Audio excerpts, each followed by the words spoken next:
Hi, I'm Jo and this is Muddy Puddles. This week on the gardening catch-up, I take a trip to the Duchy of Cornwall nursery with my husband.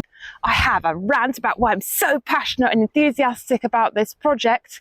And just now, we're going to take a look at this swale bank and have an update on how it's getting on. Let's take a look.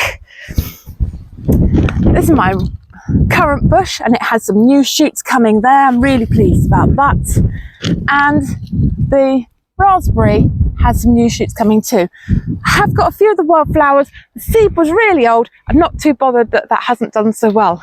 There is apple tree still in the tube. And last time we were here, I showed you a really quick close-up of some tiny seedlings and you could barely see them. That was 4 weeks ago. So 6 weeks ago, I planted this, I sowed this Phacelia on this bank, and now we've got some really nice flower heads coming, and that is fabulous because that will attract all these amazing insects. We will get pollinators and bees, and we'll also get predatory insects like hoverflies, lacewings and ladybugs, and they will predate on things that I don't want in perennial garden, like aphids and greenfly.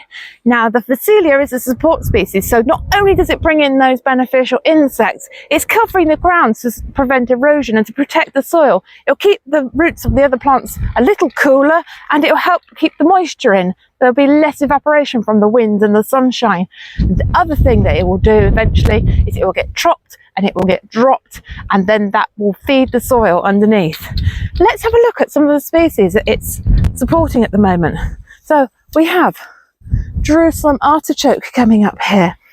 We have lots and lots of strawberries in here. We have a golden thyme, which will spread out and be an amazing ground cover. There's also a lawn chamomile, which although has had a little slug damage, I'm sure will recover. More Jerusalem artichokes. There is a bronze fennel back here. I've already had to do a little bit of chop and drop so that the bronze fennel has enough light in there. More strawberries, and here we have a sage. Lovely. Planted this bank this month, and I have put in 3 types of blueberries. So 3 blueberries fruit. One fruits in July, one in August and one September. It means I get 3 months of fresh blueberries every year. And then I don't have such a intense harvest. I can spread that out so I can preserve and dry and make jams and jellies, these fruits, and I can have a pop of beautiful sunshiny flavour in the middle of winter. As they grow bigger, I will propagate them. In this bank also, comfrey, a great support species, chop and drop. It's brilliant. Pop it in your compost as a compost activator too. There are more strawberries, another of my blueberry bushes. I put some mint in, and at the end here is some rosemary. So that's what's new on this swale bank. I'm on the other side of the perennial area now, and this is a bank that I have in the last few days dug out by hand. The plants in this bank are pretty much exclusive, gifted to me by my friends up the road, and I will put their Insta on the screen, hopefully there, so that you can check out what they do as well. In here so far I have some mint, some marjoram, lupin. I'm really pleased about the lupin. That's yet another flower that will bring in those beneficial insects, and it will set seed really easy and spread right through this area. There are some raspberries,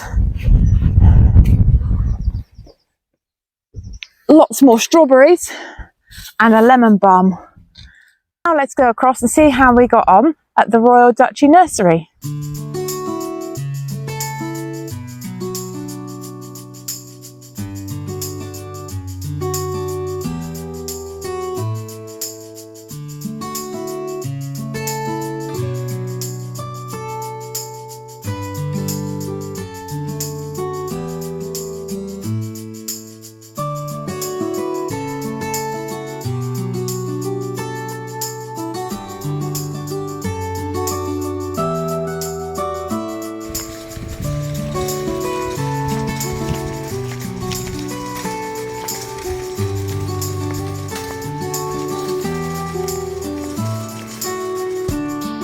And this is just one of the plants I bought while I was there that day. And they will soon be going into the swell bank that I was showing you.